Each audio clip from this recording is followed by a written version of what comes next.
दोस्तों, आज देखते हैं श्रीमद् भागवत गीता का अध्याय 1 का कुछ श्लोक। तो चलिए शुरू करते हैं। श्लोक 12। तस्य संजनयन हर्षम कुरु वृद्धः पितामह सिंहनादम विनद्योच्चयः शंखम दध्मौ प्रतापवान। अनुवाद। तब कुरुवंश के वयोवृद्ध परम प्रतापी एवं वृद्ध पितामह ने सिंह गर्जना की सी ध्वनि करने वाले अपने शंख को उच्च स्वर से बजाया, जिससे दुर्योधन को हर्ष हुआ। तात्पर्य: कुरुवंश के वयोवृद्ध पितामह अपने पौत्र दुर्योधन का मनोभाव जान गए और उसके प्रति अपनी स्वाभाविक दयावश उन्होंने उसे प्रसन्न करने के लिए अत्यंत उच्च स्वर से अपना शंख बजाया, जो उनकी सिंह के समान स्थिति के अनुरूप था। अप्रत्यक्ष रूप में शंख के द्वारा प्रतीकात्मक ढंग से उन्होंने अपने हताश पौत्र दुर्योधन को बता दिया कि उन्हें युद्ध में विजय की आशा नहीं है, क्योंकि दूसरे पक्ष में साक्षात भगवान श्री कृष्ण हैं। फिर भी युद्ध का मार्गदर्शन करना उनका कर्तव्य था और इस संबंध में वे कोई कसर नहीं रखेंगे। अब देखते हैं श्लोक 13। ततः तत्पश्चात शंख, नगाड़े, बिगुल, तुरही तथा सींग सहसा एक साथ बज उठे। वह संवेद स्वर अत्यंत कोलाहलपूर्ण था। श्लोक 14। तथा श्वेतैर्हयैर्युक्ते महति स्यन्दने स्थितो माधवः पांडवश्चैव दिव्यो शंखो प्रदध्मतु। अनुवाद। दूसरी ओर से श्वेत घोड़ों द्वारा खींचे जाने वाले विशाल रथ पर आसीन कृष्ण तथा अर्जुन ने अपने अपने दिव्य शंख बजाए। तात्पर्य: भीष्मदेव द्वारा बजाए गए शंख की तुलना में कृष्ण तथा अर्जुन के शंखों को दिव्य कहा गया है। दिव्य शंखों के नाद से यह सूचित हो रहा था कि दूसरे पक्ष की विजय की कोई आशा न थी, क्योंकि कृष्ण पांडवों के पक्ष में थे। जयस्तु पांडुपुत्राणाम यशां पक्षे जनार्दन। जय सदा पांडु के पुत्र जैसों की होती है, क्योंकि भगवान कृष्ण उनके साथ हैं, और जहाँ जहाँ भगवान विद्यमान हैं वहीं वहीं लक्ष्मी भी रहती हैं, क्योंकि वे अपने पति के बिना नहीं रह सकती। अतः जैसा कि विष्णु या भगवान कृष्ण के शंख द्वारा उत्पन्न दिव्य ध्वनि से सूचित हो रहा था, विजय तथा श्री दोनों ही अर्जुन की प्रतीक्षा कर रही थीं। इसके अतिरिक्त जिस रथ में दोनों मित्र आसीन थे वह अर्जुन को अग्नि देवता द्वारा प्रदत्त था, और इससे सूचित हो रहा था कि तीनों लोकों में जहां कहीं भी यह जाएगा वहां विजय निश्चित है। अगर वीडियो अच्छा लगा हो हमारे चैनल को लाइक सब्सक्राइब जरूर कर। अब देखते हैं श्लोक 15। पांचजन्यम ऋषिकेशो देवदत्तम धनंजयः पौंड्रम दध्मौ महाशंखम भीमकर्मा वृकोदरः। अनुवाद। भगवान कृष्ण ने अपना पांचजन्य शंख बजाया। अर्जुन ने देवदत्त शंख तथा अतिभौजी एवं अतिमानवीय कार्य करने वाले भीम ने पौंड्र नामक भयंकर शंख बजाया। तात्पर्य: इस श्लोक में भगवान कृष्ण को ऋषिकेश कहा गया है, क्योंकि वे ही समस्त इंद्रियों के स्वामी हैं। सारे जीव उनके भिन्नांश हैं, अतः जीवों की इंद्रियां भी उनकी इंद्रियों के अंश हैं।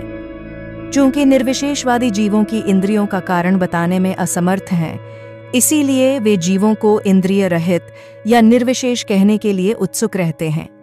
भगवान समस्त जीवों के हृदयों में स्थित होकर उनकी इंद्रियों का निर्देशन करते हैं, किंतु वे इस तरह निर्देशन करते हैं कि जीव उनकी शरण ग्रहण कर ले, और विशुद्ध भक्त की इंद्रियों का तो वे प्रत्यक्ष निर्देशन करते हैं।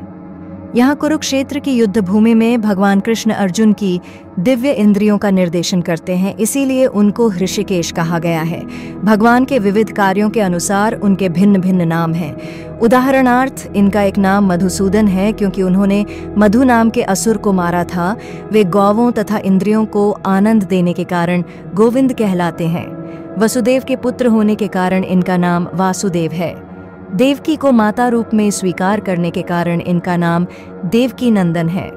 वृंदावन में यशोदा के साथ बाल लीलाएं करने के कारण ये यशोदा नंदन हैं। अपने मित्र अर्जुन का सारथी बनने के कारण पार्थ सारथी हैं। इसी प्रकार उनका एक नाम ऋषिकेश है, क्योंकि उन्होंने कुरुक्षेत्र के युद्ध स्थल में अर्जुन का निर्देशन किया। इस श्लोक में अर्जुन को धनंजय कहा गया है, क्योंकि जब इनके बड़े भाई को विभिन्न यज्ञ संपन्न करने के लिए धन की आवश्यकता हुई थी तो उसे प्राप्त करने में इन्होंने सहायता की थी। इसी प्रकार भीम वृकोदर कहलाते हैं, क्योंकि जैसे वे अधिक खाते हैं उसी प्रकार वे अतिमानवीय कार्य करने वाले हैं, जैसे हिडिंबासुर का वध।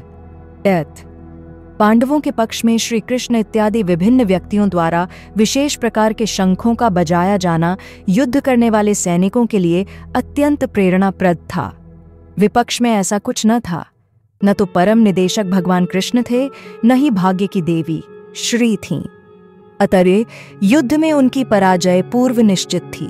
शंखों की ध्वनि मानो यही संदेश दे रही थी। श्लोक नंबर 16 से 18। अनंत विजयम राजा कुंतीपुत्रो युधिष्ठिरः नकुलः सहदेवश्च सुघोषमणिपुष्पकौ काश्यश्च परमेश्वास शिखंडी च महारथ धृष्टद्युम्नो विराटश्च सात्यकिश्चापराजित द्रुपदो द्रौपदेयाश्च सर्वश पृथिवीपते सौभद्रश्च महाबाहु शंखान दध्मु पृथक पृथक। अनुवाद। हे राजन, कुंतीपुत्र राजा युधिष्ठिर ने अपना अनंत विजय नामक शंख बजाया तथा नकुल और सहदेव ने सुघोष एवं मणिपुष्पक शंख बजाए। महान धनुर्धर काशीराज, परम योद्धा शिखंडी, धृष्टद्युम्न, विराट, अजेय सात्यकी, द्रुपद, द्रौपदी के पुत्र तथा सुभद्रा के महाबाहु पुत्र आदि सबों ने अपने अपने शंख बजाए।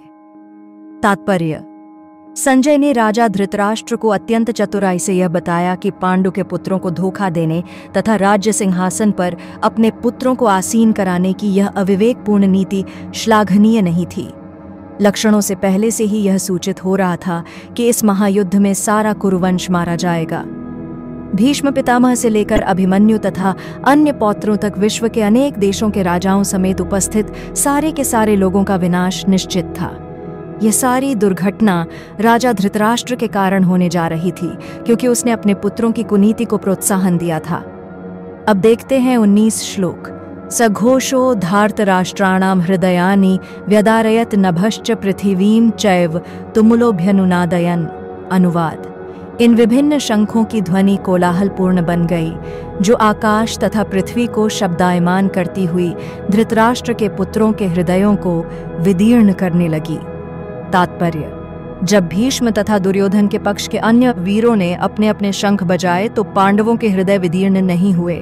ऐसी घटनाओं का वर्णन नहीं मिलता, किंतु इस विशिष्ट श्लोक में कहा गया है कि पांडव पक्ष के शंखनाद से धृतराष्ट्र के पुत्रों के हृदय विदीर्ण हो गए। इसका कारण स्वयं पांडव और भगवान कृष्ण में उनका विश्वास है। परमेश्वर की शरण ग्रहण करने वाले को किसी प्रकार का भय नहीं रह जाता, चाहे वह कितनी ही विपत्ति में क्यों न हो। अगर आप हमारे चैनल पर नए हैं तो हमारे चैनल को जारी सब्सक्राइब करें। धन्यवाद। मैं